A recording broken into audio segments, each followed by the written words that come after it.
What up, everybody? It's your boy Hally back again, GVG Podcast, Detroit represented to the day that I die, east side in the building and all that good stuff. I hope you blessed. I hope this message finds you blessed. Y'all know what it is. It's GVG. It's God versus gods, the true God versus the people and things and deities that we choose to worship and put in front of him. Y'all know we drop episodes every Thursday. We trying to peel back these layers and give people tools and help them in today's time. Y'all know what it is. It's your boy Hally. Y'all ready? It's already done. Y'all know how we do at GVG.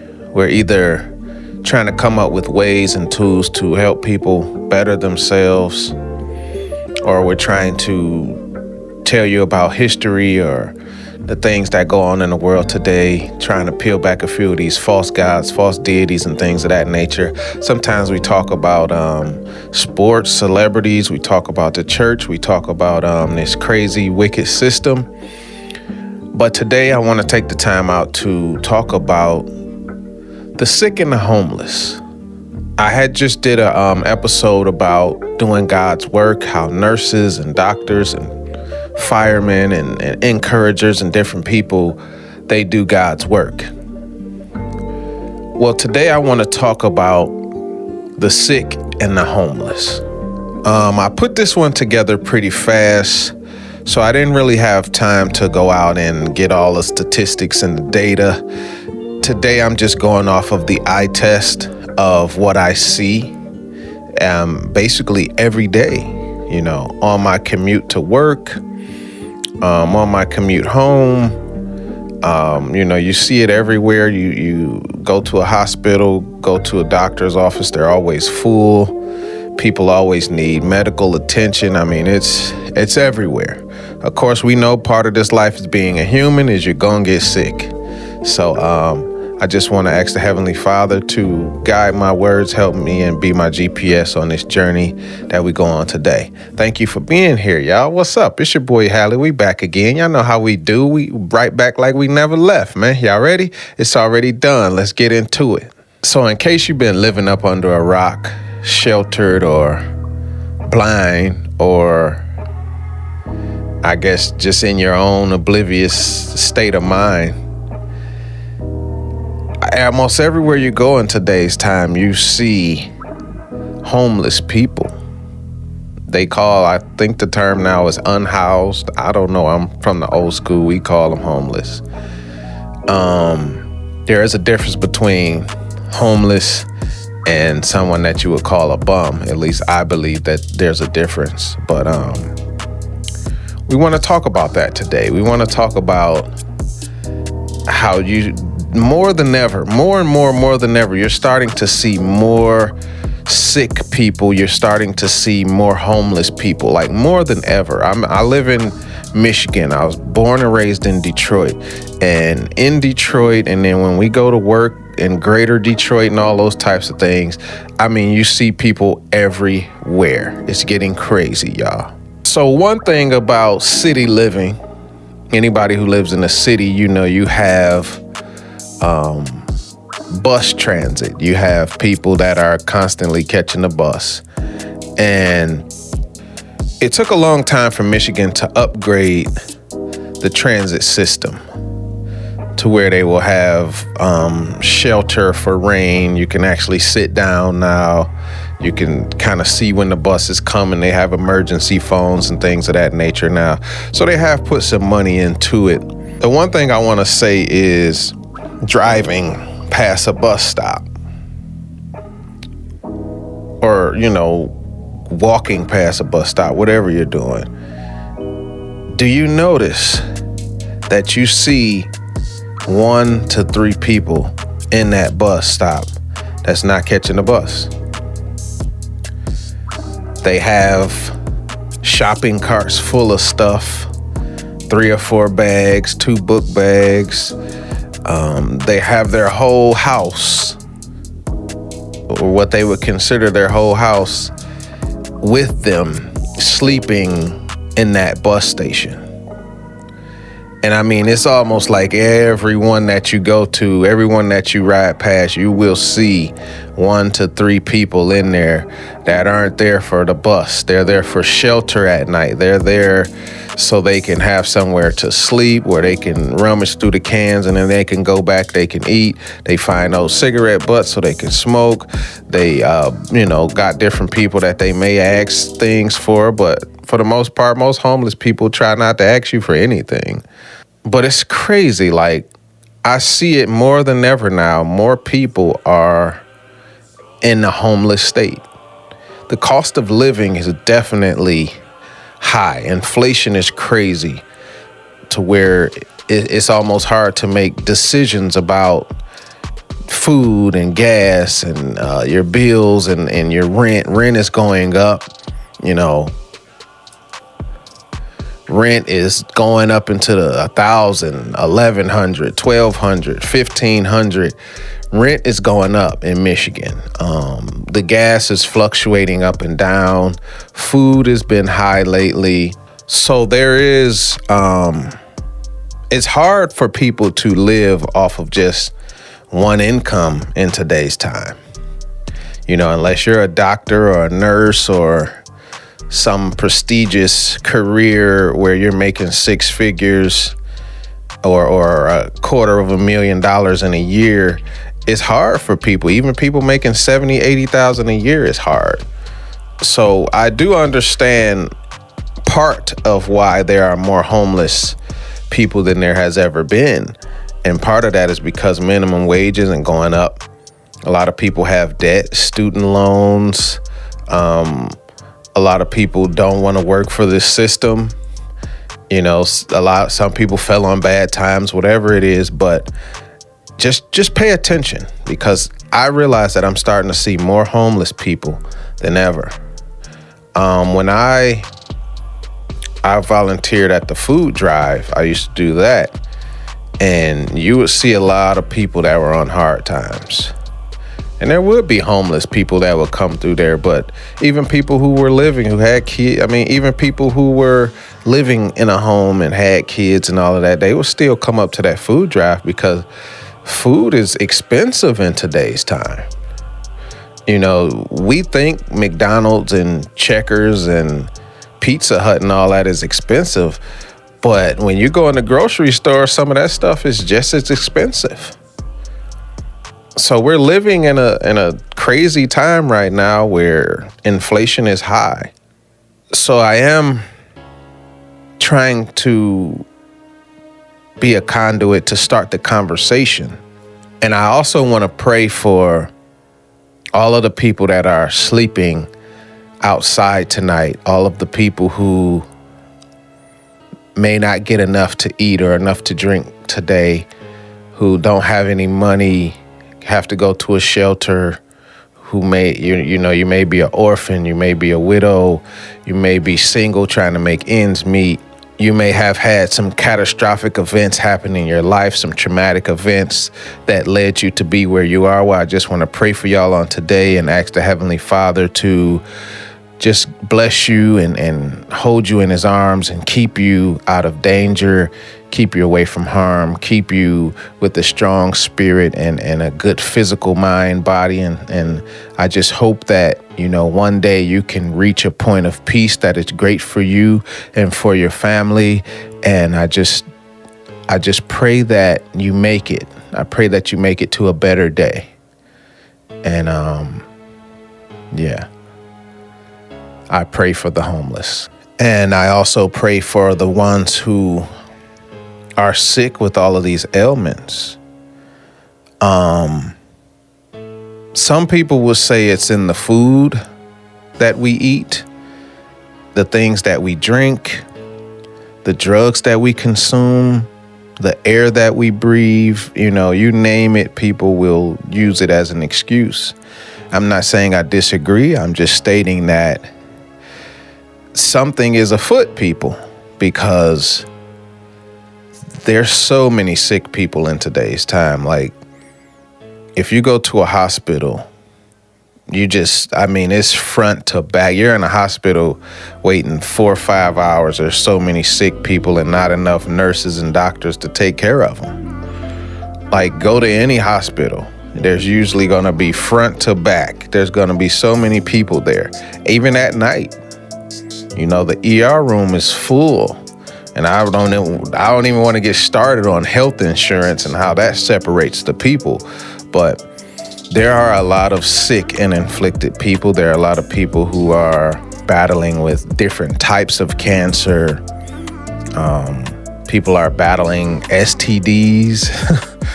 A lot of people are dealing with diabetes and high cholesterol and high blood pressure. And, there are people who are having to get legs amputated. There are people who have to take, all of this medicine and take shots. And, it's crazy that we live in a time where people are not healthy.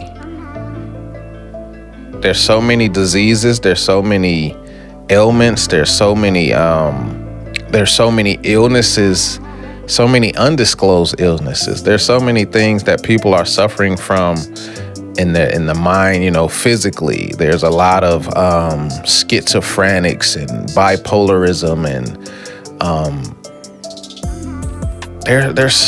there's too many things to name in today's time. And I do believe that food is a big cause of a lot of our ailments when it comes to the physical part of us.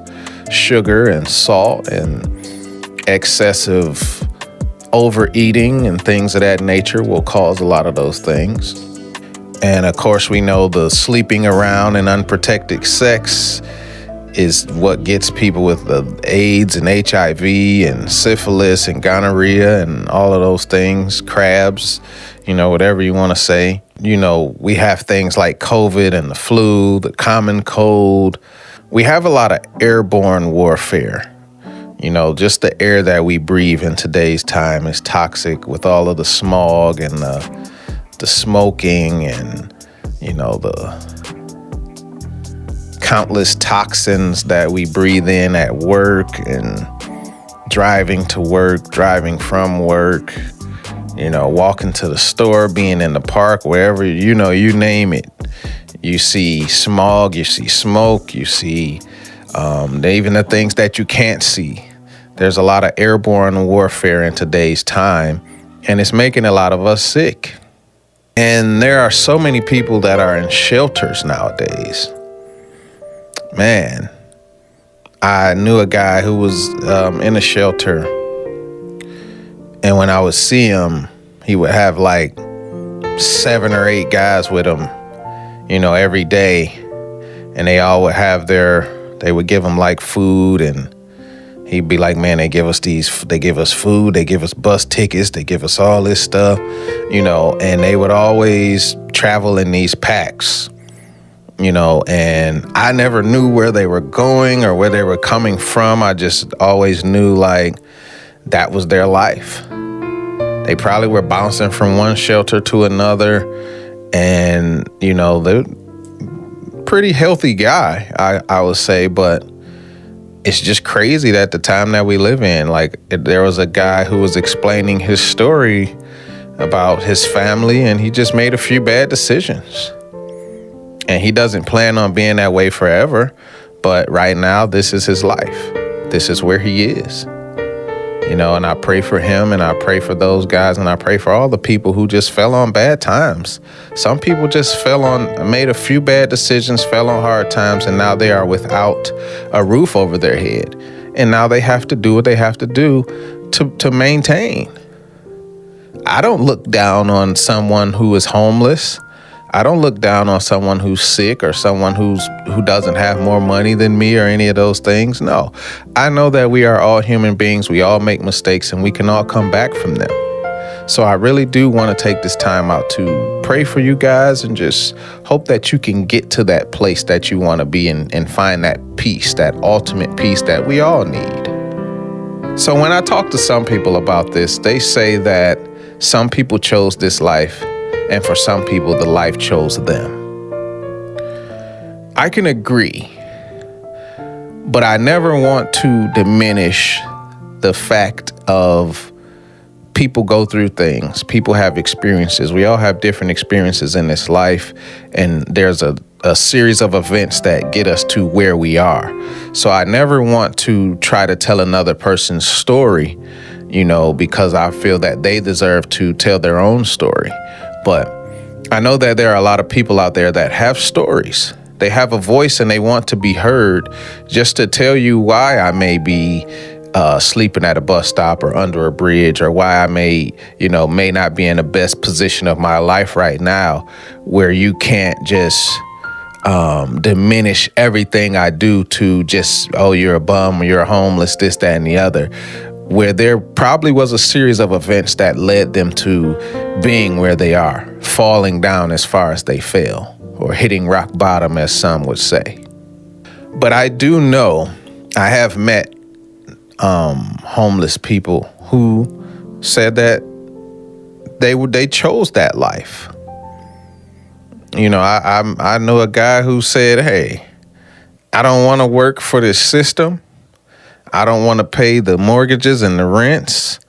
I don't want to, be under their watchful eye all the time. I want to live how I live. I want to live in freedom. I want to sleep when I want to, get up when I want to. I can eat when I want to, go where I please.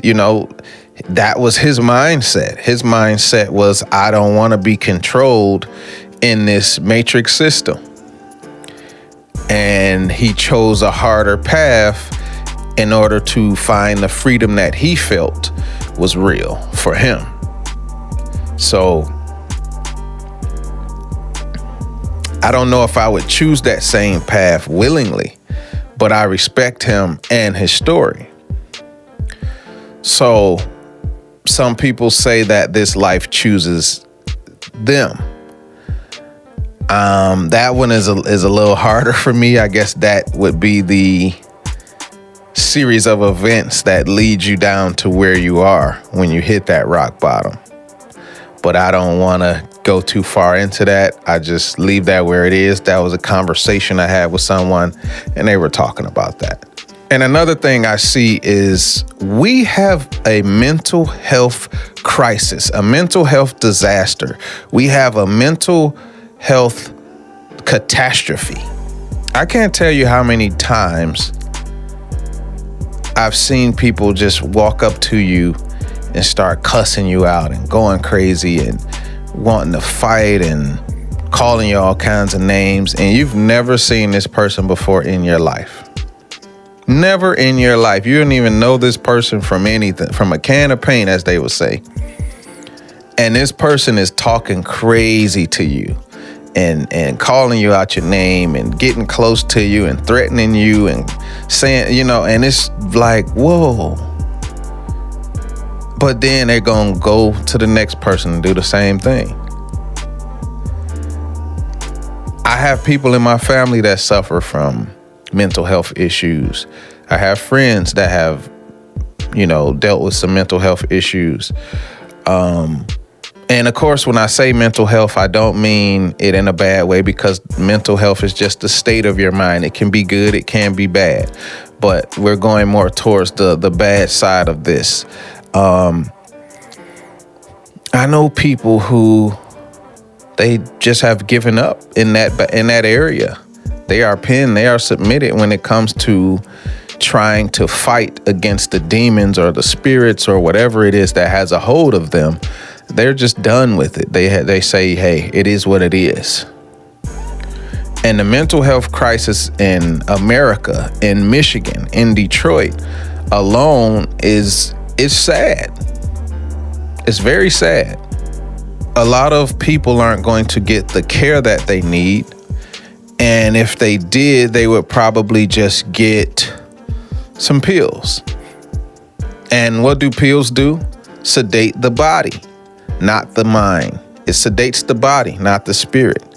So it goes back to the welfare system that I talk about, where you're not getting tools to learn how to be better or overcome whatever your ailment is in the mind. It's just to keep sedating you. Someone makes some money and you live your life in a constant state of being a zombie. That's the zombie class, where you live your life in a constant state of taking pills all day, every day. And a lot of people are going through that because they want help. And the doctors, it's just clockwork. I'm not saying that the doctors don't care, the pharmaceutical companies don't care, but it's just clockwork for them, because whether you get fixed or not, you'll still be able to take these pills. And these pills cost money, and that money goes in someone's pocket. Meanwhile, that person is basically 2 steps from being off the deep end, and they have no tools or nothing, no implemented system to help them overcome. So this mental health crisis is, I call it, we're like the lost ones, the lost boys, like we're just out here like animals. No one is coming up with a system or designing something to help people get better, not just give them pills if they have insurance. I'm talking about actually being a productive person in this world. And a lot of these people are just going to get left behind. They're just going to get left behind and forgotten about until one day they pass away. And that's a miserable existence to have, to live hell on earth. Would you want to live that way for the rest of your life? Thank the Heavenly Father that you're one of the lucky ones who overcame and who is overcoming, because we can all be in that state. We can all be on drugs. We can all be having mental, chemical imbalances or things of that nature. But for some reason, we are okay. We are the lucky ones. Thank the Heavenly Father for that. So that always brings me to the question, will it ever get better? Will we ever implement systems where the sick and the homeless and people who are suffering from mental health issues, will we ever get to a point where the system is for them and not for insurance? It's for them and not just for the quotas. I think that we can implement some tools that will actually help people instead of just this merry-go-round of you get 120 pills every month and then you get another 120 pills. Then you get another 120 pills. Then that's just a merry-go-round. That's a welfare system where somebody's getting paid and somebody's getting worse. So when I think about cures, some people say they have a cure for cancer or certain types of cancer. Some people say they have a cure for AIDS, for HIV. People say they have cures for a lot of the ailments and diseases and illnesses that we have. But they say that the money is not in the cure. The money is in the treatment. If I fix you completely, then I don't get to treat you anymore. If you have AIDS and I can cure AIDS, that's a one-time deal. But if you have AIDS and I can give you something that will treat it for the rest of your life, that's money. See, there's a difference between a one-time payment and a lifetime payment. In America, everything is about lifetime. Your car notes, your mortgages, your treatments, school, work, everything we do is like long term.